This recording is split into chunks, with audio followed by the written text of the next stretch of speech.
Amados irmãos, vamos ouvir nesse instante a pregação da palavra do Senhor. Nesta tarde nós teremos o privilégio de nos assentarmos à mesa do Senhor Jesus Cristo, participarmos da Santa Ceia, e vamos ouvir então uma pregação na primeira carta do apóstolo Paulo aos Coríntios, capítulo de número 10, e versículo 14 ao 22.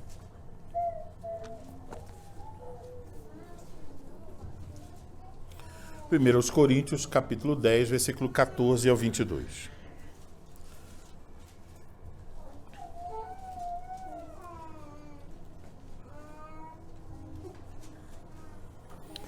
Assim diz a palavra do Senhor.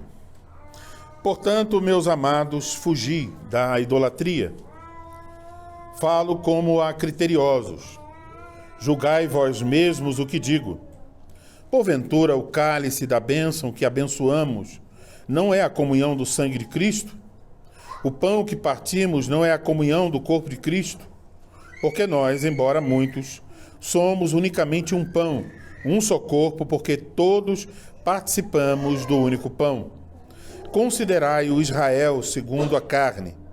Não é certo que aqueles que se alimentam dos sacrifícios são participantes do altar? Que digo, pois, que o sacrificado ao ídolo é alguma coisa? Ou que o próprio ídolo tem algum valor? Antes digo que as coisas que eles sacrificam é a demônios que as sacrificam e não a Deus. E eu não quero que vos torneis associados aos demônios. Não podeis beber o cálice do Senhor e o cálice dos demônios. Não podeis ser participantes da mesa do Senhor e da mesa dos demônios. Ou provocaremos zelos no Senhor? Somos, acaso, mais fortes do que Ele? Até aí, a leitura da Escritura. Vamos orar, irmãos, mais uma vez. Ó Senhor Deus, vamos ouvir agora a exposição da Tua Palavra. Pedimos que o Senhor tenha misericórdia daquele que há de falar, para que fale com fidelidade, no temor do Senhor, com clareza, que busque a Tua glória. Ajuda todos os ouvintes para que ouçam com atenção, que guardem no coração as palavras que ouvirão, que meditem sobre as implicações da palavra do Senhor para as suas vidas, que roguem a Ti para que a Tua palavra ilumine sua mente, sua vida, seu falar, seu agir. Nós oramos e pedimos essas coisas em nome de Cristo. Amém. Amém. Amada congregação do Senhor Jesus Cristo, provavelmente vocês já leram a primeira carta de Paulo aos Coríntios e provavelmente também em suas leituras perceberam que os membros da igreja em Corinto, muitos deles, se julgavam pessoas sábias e espirituais. Mas, ao mesmo tempo, no decorrer da carta, observamos que Paulo diz que, na verdade, eles estavam seguindo numa direção de tolice e eles eram imaturos. A tolice e a imaturidade da igreja em Corinto se evidencia no decorrer da carta em diversas ocasiões, quando Paulo está tratando de cada um dos problemas existentes naquela igreja. Por exemplo, havia entre eles o problema das divisões. Alguns dizendo eu sou de Paulo, eu sou de Apolo, de Cefas, de Cristo. Mas havia muitas outras questões, como por exemplo, o comportamento deles no que diz respeito à liberdade cristã. O que os coríntios entendiam por liberdade cristã. E é por causa deste problema de uma imaturidade em relação à liberdade cristã que o apóstolo Paulo, então, respondendo algumas perguntas feitas pelos crentes daquela igreja, começa a desenvolver um determinado assunto a partir do capítulo 8, uma questão ligada à idolatria. Isto é, alguns membros da igreja em Corinto em nome da liberdade cristã, estavam defendendo o seguinte, que eles poderiam participar em templos pagãos, de festas pagãs, porque eles diziam, ora, os ídolos não são nada. O próprio apóstolo Paulo havia dito isso. O que são os ídolos? Os ídolos não existem. Então não há nenhum problema de nós participarmos destas festas. Então eles iam para os banquetes lá em Corinto, banquetes que eram oferecidos a diferentes divindades, e ali eles não só corriam o risco da glutonaria, da embriaguez, mas havia também a imoralidade nesses banquetes. Os que participavam lá em Corinto, os membros da igreja que participavam dessas festas idólatras, alegavam aquilo que o próprio apóstolo já confessara aqui na carta. Veja capítulo 8, versículo 4 a 6. Capítulo 8, versículo 4 a 6. No tocante à comida sacrificada a ídolos, sabemos que o ídolo de si mesmo nada é no mundo e que não há senão um só Deus. Porque ainda que há também alguns que se chamem deuses, quer no céu ou sobre a terra, como há muitos deuses e muitos senhores. Todavia, para nós, há um só Deus, o Pai, de quem são todas as coisas e para quem existimos, e um só Senhor, Jesus Cristo, pelo qual são todas as coisas e nós também por Ele. Essas pessoas podiam usar as próprias palavras do apóstolo Paulo e dizer o que são os ídolos, não são nada. Qual é o problema de participarmos destas festas pagãs, uma vez que os ídolos não são deuses verdadeiros? De uma certa perspectiva, essa atitude poderia parecer uma atitude muito madura e poderia parecer que eles eram pessoas realmente espirituais, sábios, maduros, ao participarem dessas coisas e dizendo, nós temos a liberdade em Cristo. Mas a pergunta é, será que realmente essa liberdade defendida por aquelas pessoas era um sinal de sabedoria espiritual? Por isso, então, depois de haver começado este assunto sobre idolatria, sobre os cultos pagãos, o apóstolo agora retoma este assunto no capítulo 10. Ele deu uma parada no 9 para falar sobre direitos apostólicos e agora volta no capítulo 10. E ele vai tratar desse assunto trazendo a história de Israel. Ele menciona o que aconteceu com Israel no deserto. Ele lembra que Israel no deserto teve muitos benefícios, não só benefícios materiais, mas também benefícios espirituais. Ele até mostra claramente que Cristo estava com o povo de Israel no deserto, estava lá com eles. Ele era a fonte espiritual do povo de Deus. No entanto, o apóstolo diz, eles foram idólatras. Eles participaram de idolatria. E o juízo do Senhor caiu sobre eles. De modo que daqueles maiores de 20 anos que saíram da terra do Egito, apenas 2 entraram, Josué e Calebe. Com isso, Paulo está então lembrando aos membros da igreja em Corinto que eles também estavam desfrutando de benefícios espirituais em Cristo Jesus, benefícios que Cristo dá à sua igreja, a pregação, o batismo, a ceia, a comunhão, os oficiais e tantos outros poderíamos mencionar. Mas Paulo está dizendo, vocês podem ter tantos benefícios ou mais benefícios que eles, mas se vocês seguirem pelo caminho da idolatria, Deus castigará vocês também. E é por isso, então, que lemos as palavras de Paulo no capítulo 10, versículo 12. Aquele, pois, que pensa estar em pé, veja que não caia. Agora, no texto da pregação, versículo 14 ao 22, o apóstolo segue o seu argumento sobre a participação dos membros da igreja de Corinto nas festas idólatras. Ele está procurando mostrar as implicações dessa participação. Qual é a implicação?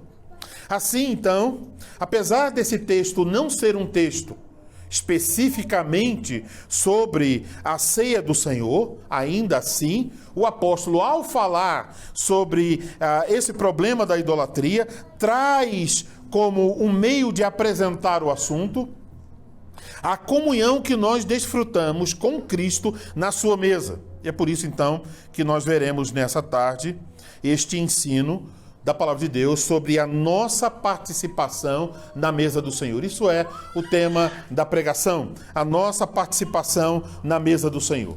E o primeiro ponto para o qual eu quero chamar a sua atenção é o seguinte: a nossa participação na mesa do Senhor requer afastamento do pecado. Vamos ler de novo o versículo 16. Perdão, irmãos. Eu li 16 aqui, é 14 e 15. Versículos 14 e 15. Portanto, meus amados, fugi da idolatria. Falo como a criteriosos, julgai vós mesmos o que digo. Então, nossa participação na mesa do Senhor requer afastamento do pecado. Observe que o apóstolo começa no versículo 14 com um portanto. Esse, portanto, liga o que ele está dizendo agora com aquilo que ele disse nos versículos anteriores, especialmente no versículo 7, por exemplo. Não vos façais, pois, idólatras. Versículo 11. Estas coisas lhe sobrevieram como exemplos e foram escritas para advertência nossa. Então, o apóstolo agora diz, portanto, então é uma continuação do que ele vem dizendo. Isso observamos no início do versículo 14. Mas em seguida ele dá uma orientação, uma demonstração bem direta, a saber, fugir da idolatria. Isso é a ordem, fugir da idolatria. A ordem que Paulo dá aqui no versículo 14, ela deve ser entendida dentro desse contexto que eu acabei de falar para vocês, da intenção e da disposição de alguns membros da igreja participarem de festas pagãs nos templos em Corinto. Esses membros imaginavam que eles estavam apenas desfrutando da sua liberdade cristã e que não havia nenhum problema com o que eles estavam fazendo. Mas a estes, o apóstolo diz que eles devem ficar longe da idolatria. Eles devem se afastar o máximo possível dos templos pagãos, de suas festas, de suas celebrações e de suas comidas. Tudo aquilo que estava envolvido com idolatria. Ele diz, fujam. Veja aqui no versículo 15, ele se dirige àqueles crentes da seguinte maneira: falo como a criteriosos. Quer dizer, falo como se estivesse falando com pessoas sábias. Vocês sabem do que eu estou falando. Vocês são capazes de entender o que eu estou ensinando. E por isso mesmo, os próprios coríntios deveriam então julgar as palavras do apóstolo. Ele diz, julgai vós mesmos o que digo. O que Paulo está fazendo é convocar toda a igreja em Corinto para julgar esta situação em particular. Devemos lembrar que a carta foi lida não para um grupo, mas foi lida para toda a igreja. E agora, quando toda a igreja está ouvindo a instrução sobre como se comportar em relação aos cultos pagãos e a participar de banquetes pagãos, Paulo está dizendo, irmãos, vocês não são sábios? Então, julguem o que eu estou dizendo agora. Avaliem se é verdade ou não. Para encorajar esse julgamento, o apóstolo Paulo segue numa série de perguntas. Então, para levar a igreja a pensar sobre o assunto, ele faz perguntas. A primeira pergunta é: o cálice da bênção que abençoamos não é a comunhão do sangue de Cristo? O cálice aqui é o cálice da ceia, né? Então, não é a comunhão do sangue de Cristo? Qual é a resposta esperada aqui? Sim. Quando nós bebemos do vinho, nós temos comunhão com o sangue de Cristo e com todos os seus benefícios.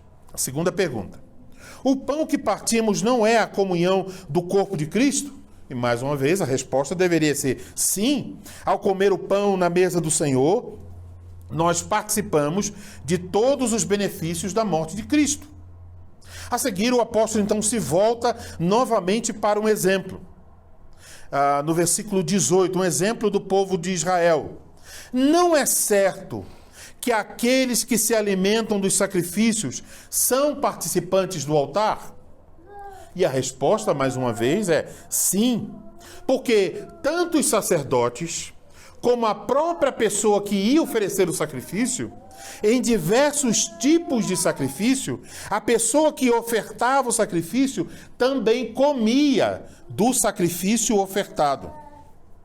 Isso implicava em comunhão com o Senhor. Quando alguém levava um animal para ser morto, era feito o sacrifício e depois uma parte desse animal era dada àquela família. Vocês podem lembrar a história dos pais de Samuel, era dado àquela família, então implicava que a família está comendo do que foi sacrificado e come em comunhão com o Senhor.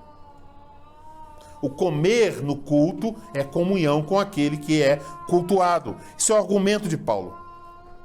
Então, por meio dessas perguntas, Paulo quer mostrar o seguinte: olha, uma refeição num contexto religioso, uma refeição num contexto de culto, não é a mesma coisa que uma refeição na casa de alguém.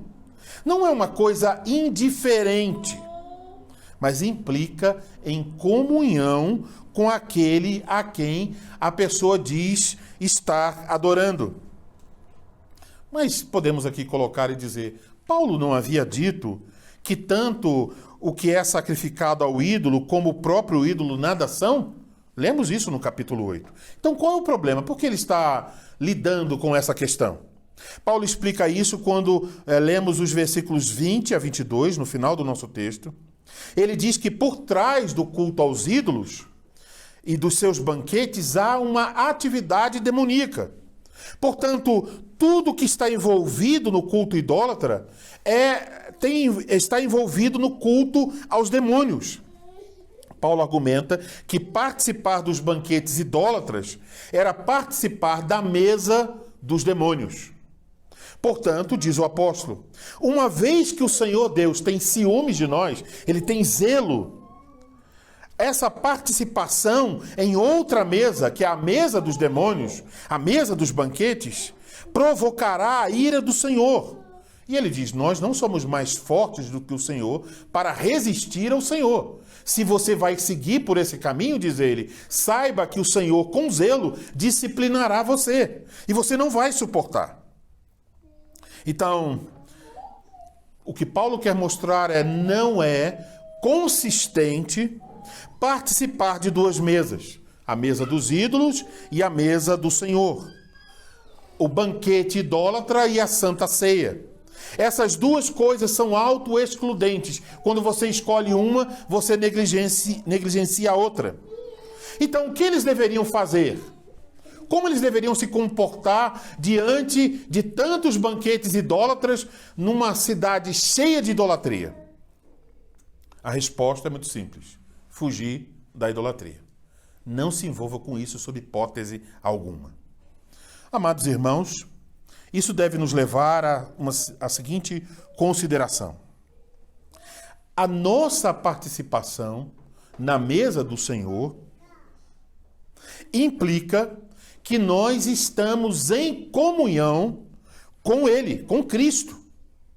E, portanto, essa participação na ceia do Senhor deve nos conduzir a um tipo de vida no qual nós excluímos tudo aquilo que se opõe a essa comunhão com Cristo. A nossa participação na mesa do Senhor requer de nós uma separação do mundo, uma separação do pecado, uma separação do falso culto e de tudo que existe contrário a Cristo. Então, por exemplo, quem vive em idolatria ou quaisquer outros pecados não deve assentar-se à mesa do Senhor. Ninguém deve assentar-se à mesa do Senhor com um coração dividido, como os coríntios estavam fazendo. Isso não quer dizer que a nossa participação na mesa do Senhor requer de nós uma perfeição espiritual. Não quer dizer isso. Se alguém pecou, mas se arrependeu, deixou o pecado, suplicou o perdão do Senhor, mesmo que essa pessoa se sinta incapaz de participar da ceia do Senhor, mesmo se seu coração lhe acusa, essa pessoa, se ela realmente pediu perdão, ela deve participar da mesa do Senhor, olhando para Cristo, que promete perdão completo de todos os nossos pecados, e pedindo a Ele a graça, a força para obedecer mais fielmente a sua palavra.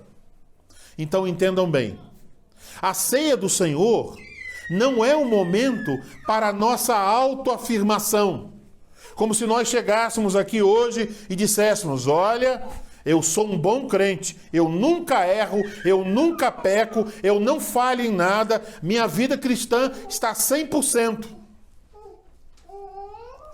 E aí, isso nos levaria a um orgulho e dizer: eu mereço participar da ceia do Senhor. A ceia do Senhor não é nós, pobres pecadores, dizendo para o Senhor: Senhor, olha para as minhas perfeições. A ceia do Senhor não é para chegarmos aqui e dizer: olha, eu consegui fazer tudo o que eu devia, eu sou um servo bom e fiel. A ceia do Senhor não é para isso. Não somos nós que estamos falando na ceia do Senhor. Quem está falando na ceia do Senhor é o próprio Deus. A ceia é a mensagem dele para a sua igreja. A ceia é, por assim dizer, uma carta de amor de Cristo para nós. E o que Cristo está nos dizendo na ceia? Que por causa do seu sacrifício único, nós temos perdão de todos os nossos pecados. Ele está dizendo que ele é o alimento para a nossa alma sedenta e faminta, para que nós tenhamos nele a vida eterna. Assim como o maná sustentou o povo de Israel durante a peregrinação, na peregrinação desta vida, Cristo nos sustenta. Então, obviamente, não é nossa afirmação a Cristo, mas a afirmação de Cristo a nós. Mas então, o que significa dizer que a participação na ceia do Senhor requer afastamento do pecado? Significa que aqueles que se assentam à mesa do Senhor não podem ter comunhão com Cristo se estão vivendo em pecado. Por isso, a advertência das Escrituras é para que antes da nossa participação na ceia do Senhor, examinemos a nós mesmos sob o risco de comermos juízo para nós mesmos. Amados, entendem bem. A mesa do Senhor não é para pessoas perfeitas. Porque se a mesa do Senhor fosse para pessoas perfeitas, nenhum de nós poderia assentar-se para participar. Mas ao mesmo tempo, devemos ser lembrados. A mesa do Senhor não é para quem está com o coração dividido. Não é para quem está obstinado em seus pecados. A mesa do Senhor é apenas para um tipo de pecador: o pecador arrependido. Então, nessa tarde, quando nos achegamos à mesa do Senhor, espero que cada um de nós tenha feito um autoexame. Cada um deve ter perguntado a si mesmo: de que maneira eu estou me aproximando da ceia do Senhor nessa tarde? Eu tenho um coração contrito e arrependido? Eu estou lutando contra o pecado? Eu estou vivendo em gratidão a Deus, me separando do mundo e lutando contra o pecado? Isso é então a primeira coisa que aprendemos. Sentar-se à mesa do Senhor requer separação do pecado e do mundo. Agora, a segunda coisa que nós aprendemos em nosso texto é que a nossa participação na ceia do Senhor envolve comunhão com o Senhor. Agora sim, o versículo 16. Porventura o cálice da bênção que abençoamos não é a comunhão do sangue de Cristo? O pão que partimos não é a comunhão do corpo de Cristo?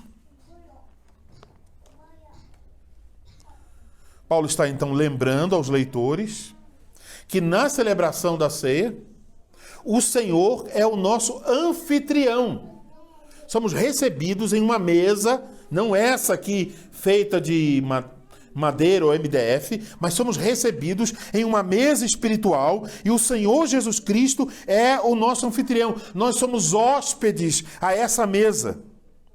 E para nos fazer pensar sobre isso, o apóstolo faz as duas perguntas que acabamos de ler no versículo 16.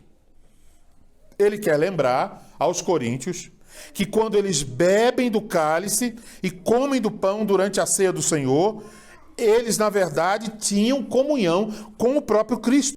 E porque tem comunhão com Cristo, não havia nada que fazer na mesa dos ídolos. Agora, a primeira pergunta é: porventura o cálice da bênção que abençoamos não é a comunhão do sangue de Cristo? O cálice da bênção aqui mencionado se refere a um cálice usado na celebração da Páscoa judaica. Eles usavam 4 cálices e o terceiro cálice é conhecido como o cálice da bênção. Entende-se que foi na apresentação desse terceiro cálice, o cálice da bênção, durante a celebração da Páscoa, que ao chegar a este cálice é que Cristo instituiu a ceia. Por isso, a ligação entre cálice da bênção e a celebração da ceia. Então, na celebração da Páscoa, antes de beber este cálice, era feita uma oração de ação de graças. Dizia-se: bendito és tu, Senhor nosso Deus, que nos dá o fruto da vide. Ou seja, Deus era louvado através da participação no cálice. Paulo, então, se refere-se a esse cálice de bênção que abençoamos, que poderia ser traduzido cálice de bênção pelo qual damos graças. Isso quer dizer que a ceia do Senhor é um momento em que nós louvamos a Deus com ações de graças. Na ceia do Senhor, nós comparecemos à mesa para participarmos com gratidão em nosso coração, porque Deus nos salvou em Cristo Jesus. Temos tudo o que precisamos através de Cristo. Recebemos todas as bênçãos da salvação.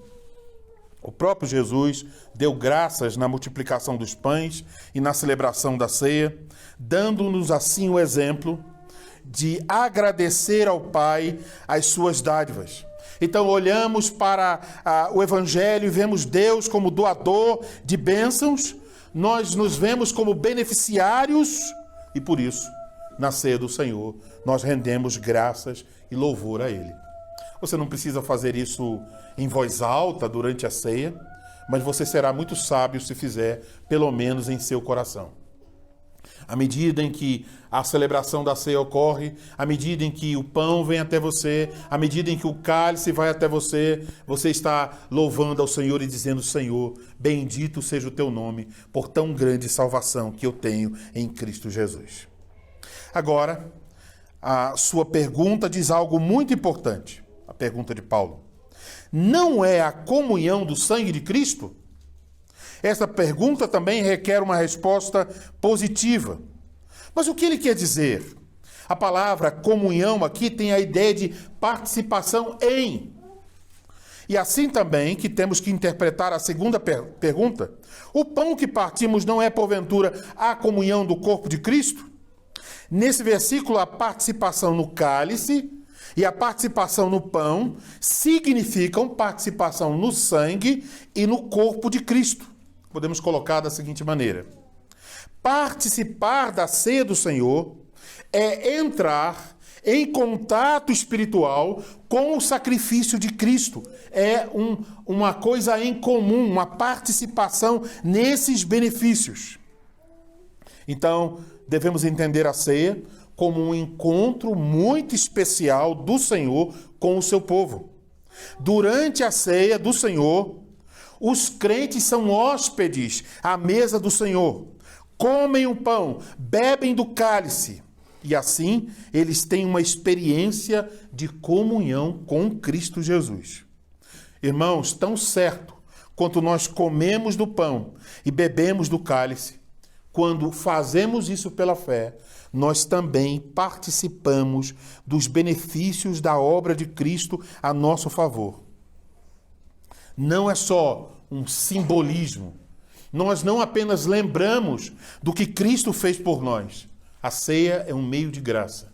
quando você participa do pão e do cálice com fé, com o coração agradecido e entendendo que esse é um momento de comunhão com Cristo. Os benefícios de Cristo são colocados mais uma vez sobre as nossas vidas. Recebemos esses benefícios do próprio Senhor Jesus Cristo. Por essa participação, então, recebemos mais uma vez as bênçãos de Deus, as bênçãos que Cristo conquistou na cruz por nós. Quando você participa da ceia do Senhor, você é alimentado espiritualmente por Cristo. Então a ceia não é só a garantia de que nós participamos de todas as bênçãos conquistadas por Cristo na cruz, mas a ceia também é o meio através do qual essas bênçãos são comunicadas. Espero que vocês entendam isso. Não é só que Cristo nos diz: eu morri por você e concedo a você todas as bênçãos da salvação. Mas ao comer e beber, você recebe as próprias bênçãos da salvação de Cristo para você. São comunicadas pela fé. Por isso deve ser um momento de ação de graças. Então, quando nos achegamos à mesa do Senhor nessa tarde, devemos fazê-lo com gratidão no coração, porque Deus nos garante que quando comemos do pão e bebemos do vinho com fé, nós participamos do corpo e do sangue de Cristo. Participamos de todos os benefícios da morte e da ressurreição de Cristo a nosso favor. Então eu pergunto a você, é assim que está seu coração nessa tarde? Cheio de gratidão a Jesus Cristo? Cheio de gratidão pela comunhão que você tem com o Senhor Jesus? Eu pergunto a você, você crê nisso? Você crê que por meio de sua participação no cálice e no pão, pela fé, espiritualmente falando, você participa mesmo dos benefícios do sacrifício de Cristo? Você crê que Jesus é a bebida e a comida para nossas almas sedentas e famintas? Você crê que quando recebe a ceia, tão certo quanto recebe pão e vinho, você recebe do próprio Cristo? Amados, estejamos certos que receberemos muitas bênçãos e por isso nossa atitude, mais uma vez nessa tarde, deve ser de confiança e gratidão. Agora, a nossa participação na ceia do Senhor não só requer afastamento do pecado, não só requer comunhão com Cristo, mas também requer e aponta para a comunhão com os irmãos. Versículo 17. Porque nós, embora muitos, somos unicamente um pão, um só corpo, porque todos participamos do único pão. Talvez a pergunta que nós pudéssemos nos fazer ao olhar para o versículo 16 foi a seguinte: por que Paulo, no versículo 16, apresenta o cálice antes do pão, quando em outras passagens sempre vem o pão e depois o cálice? E a razão fica explicada agora, porque ele queria falar algo mais sobre o pão, e então ele deixou por último para tratar esse algo mais sobre o pão. Então, ele inverte essa ordem, porque ele quer usar o conceito do pão logo na sequência, no versículo 17, onde ele traça um paralelo entre um só pão e um só corpo.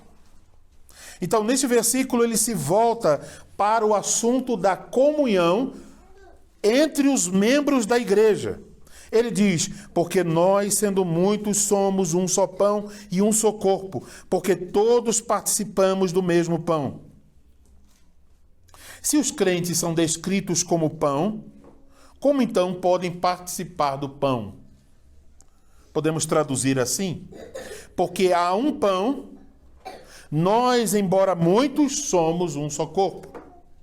Nós, sendo muitos. Então a igreja de Corinto consistia de crentes gentios, judeus, que haviam se convertido à fé cristã. E sabemos que havia aqueles grupos, eu sou de Paulo, eu sou de Apolo, etc. Mas Paulo está dizendo: vocês, aos olhos de Cristo, não são patotinhas, não são grupinhos. Vocês são um só pão, vocês são um só corpo, vocês são um em Cristo Jesus. O ensino aqui é que em Cristo nós estamos unidos, uma unidade espiritual. Assim como os grãos de trigo se unem para fazer um pão, somos unidos em Cristo para nos tornarmos o corpo de Cristo. Assim, a comunhão, aqui em nosso texto, tem não só um aspecto vertical, a nossa comunhão com Cristo, mas tem um aspecto também horizontal, a nossa comunhão uns com os outros. O apóstolo então enfatiza que todo crente participa do pão único. Comer juntos numa refeição liga os participantes e forma entre eles um vínculo de unidade. Então, quando nós participamos do pão, nós também estamos mostrando que nós somos membros de um só corpo, de uma mesma comunidade.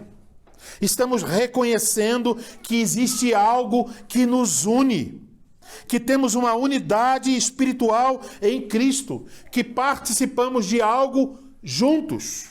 Portanto, nossa participação na ceia do Senhor implica não só que nós temos comunhão com o Senhor, mas também que nós temos comunhão uns com os outros.